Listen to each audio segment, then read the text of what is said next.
అష్టవినాయకుని దర్శనం పొంది ఇష్టార్థాన్ని సిద్ధం చేసుకోండి. భక్తులు కోరికలు తీర్చే అష్టగణపతుల ఆలయం మెదక్ జిల్లా పెద్దశంకరంపేట గ్రామంలోని నర్సింగ్ మెదక్ వెళ్లే దారిలో గల శ్రీ గురుమాధవానంద అన్నపూర్ణ సమేత ద్వాదశ జ్యోతిర్లింగాల అష్టవినాయకుల సుబ్రహ్మణ్యేశ్వర స్వామి ఆలయం కలదు. ఇక్కడ భక్తులు స్వామివార్లను దర్శించుకుని మొక్కుకుంటే కోరిన కోరికలు తీరుతాయని భక్తుల నమ్మకం. ఒకే ఆలయంలో అష్టగణపతులను దర్శించుకోవచ్చు.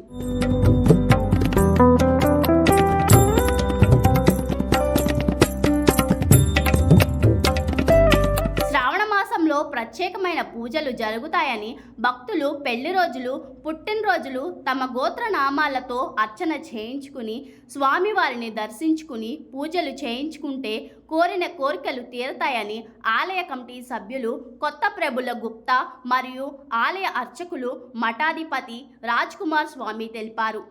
కావున భక్తులు అష్టగణపతులను దర్శించుకుని వారి కోరికలు నెరవేర్చుకోవాలని ఆలయ కమిటీ సభ్యులు తెలిపారు.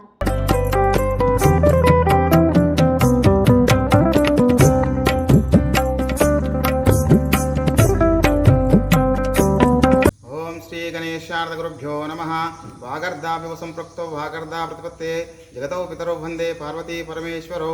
భక్త మహాశైలకు తెలియజేయమనగా తెలంగాణ రాష్ట్రంలో మెదక్ జిల్లాలో పెద్దశంకరంపేట మండలం లోపల పెద్దశంకరంపేట విలేజ్ తిరుమలపురం దగ్గర శ్రీ అన్నపూర్ణ సమేత ద్వాదశ జ్యోతిర్లింగ గోకర్ణేశ్వర అష్టవినాయక సుబ్రహ్మణ్య దేవస్థానం కలదు. ఇక్కడ శ్రావణ మాసం లోపల విశేషంగా ప్రతి సోమవారం కూడా విశేషంగా రుద్రాభిషేకాలు మరియు స్వామివారి జన్మ నక్షత్రమైన ఆరుద్ర నక్షత్రం రోజున కూడా ఏకాదశ రుద్రాభిషేకాలు కూడా జరుగును. అలాగే ప్రత్యేకించి శ్రావణ మాసం లోపల లక్ష బిల్వార్చనలు కూడా భక్తు మహాశయులు చేసుకోగలుగుతారు.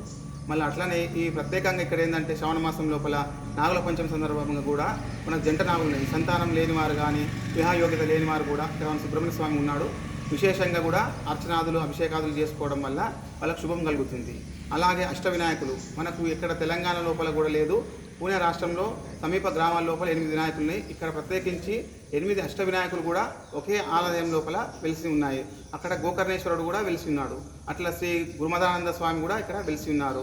అట్లనే దత్తాత్రేయ స్వామి కూడా ఇక్కడ వెలిసి ఉన్నారు. భక్తులకు కోరిన కోరికలు తీర్చే కొంగుబంగా అనేటువంటి అక్కడ ద్వాదశ జ్యోతిర్లింగాలు కూడా ఇక్కడ వెలిసి ఉన్నాయి. కాబట్టి శివునికి అత్యంతమైన ప్రీతికరమైన మాసమైన శ్రావణ మాసం లోపల భక్తులందరూ విచ్చేసి ఇక్కడ అర్చన అభిషేకాదులు జరిపించుకోగలరు. వాళ్ళకి శుభం కలుగుతుంది. శుభం భూయా. గురుమూర్తి మనకు దత్త జయంతి నాడు ఈ సంకల్పం కలిగింది, జ్యోతిర్లింగాల గుడి కట్టించాలని. మరి శంకుస్థాపన కూడా శంకర జయంతి నాడు శంకుస్థాపన అయింది. మరి ఇది చాలా ఖర్చుతో కూడినటువంటి రాయితోని కట్టించినము. 1000 సంవత్సరాలు ఉండేటట్టు నిర్మాణం జరిగింది. అన్నపూర్ణ సమేత ద్వాదశ జ్యోతిర్లింగాలు మరి శివ పంచాయతీ అనేటట్టు సూర్యుడు, గణపతి, అన్నపూర్ణదేవి, విష్ణుమూర్తి 4 మూలల ప్రతిష్ఠింపబడ్డాయి. మరి ఇప్పటికీ ఇంకొక దేవాలయంలో గురు మదనానంద సరస్వతి స్వామి మూర్తి, తర్వాత దత్తాత్రేయ మూర్తి ప్రతిష్ఠింపబడ్డాయి. ఇంకొక గుడి అష్టవినాయకులు, గోకర్ణేశ్వరుడు, సుబ్రహ్మణ్య స్వామి 10 దేవతామూర్తులు ఉన్నాయి. ఈ 3 దేవాలయాలు కూడా రాయితోని నిర్మింపబడ్డాయి. మరి అంతేకాకుండా శాశ్వతంగా 1000 సంవత్సరాలు ఉండేట్టు నిర్మాణం జరిగింది. క్రేన్తో పెట్టినాము. ఈ అష్టవినాయకులు అనేది మరి పూనా చుట్టూ మహారాష్ట్రలో ఉన్నాయి. కానీ ఒకే చోట ఒకే ఆలయములు అంటే ఇది కర్ణాటక లేదు, ఆంధ్ర లేదు, తెలంగాణ లేదు, మా శంకరంపేటలోనే మరి స్థాపించబడ్డాయి. ఇది మరి ఇక్కడ ఏంటంటే విశేషంగా మాస శివరాత్రి నాడు అభిషేకాలు జరుగుతాయి.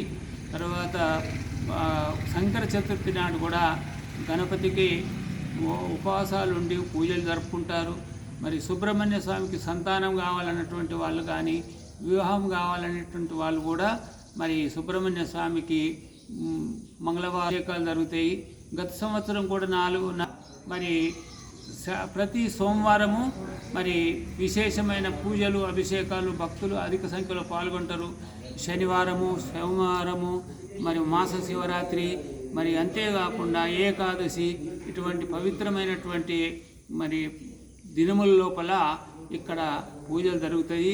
ఈ నిర్మాణంకు ఇప్పటి వరకు 2,50,00,000 రూపాయల వ్యయంతో అయింది. కానీ ఇంకా కూడా పెద్ద గుడి యొక్క ఒక గోపురము శిఖర ప్రతిష్ఠ ఉంది. మరి మంటపం 1000 మంది కూర్చుంటట్టు 7000 స్క్వేర్ ఫీట్ల స్లాబ్ నిర్మించబడ్డది.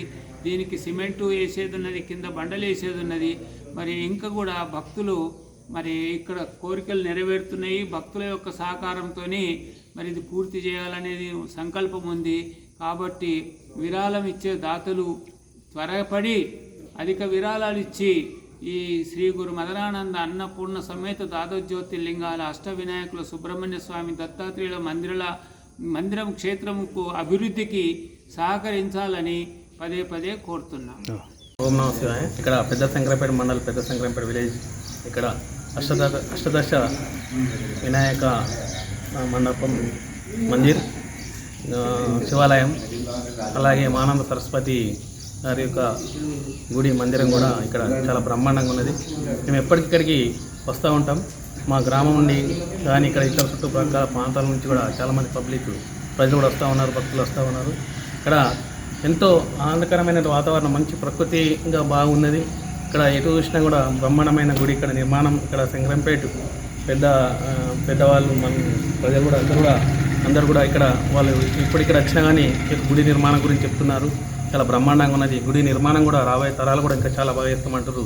ఈ గుడి యొక్క భగవంతుడు ఇక్కడ అందరికి వచ్చిన వారు కూడా కోరిన కోరికలు కూడా తీర్చడం అనేది జరుగుతుందని ఇక్కడ ఉన్నటువంటి పురోహితులు కూడా చెప్తున్నారు. Hi everybody, this is Kiriti Damaraju. Like, share and subscribe to Saira TV.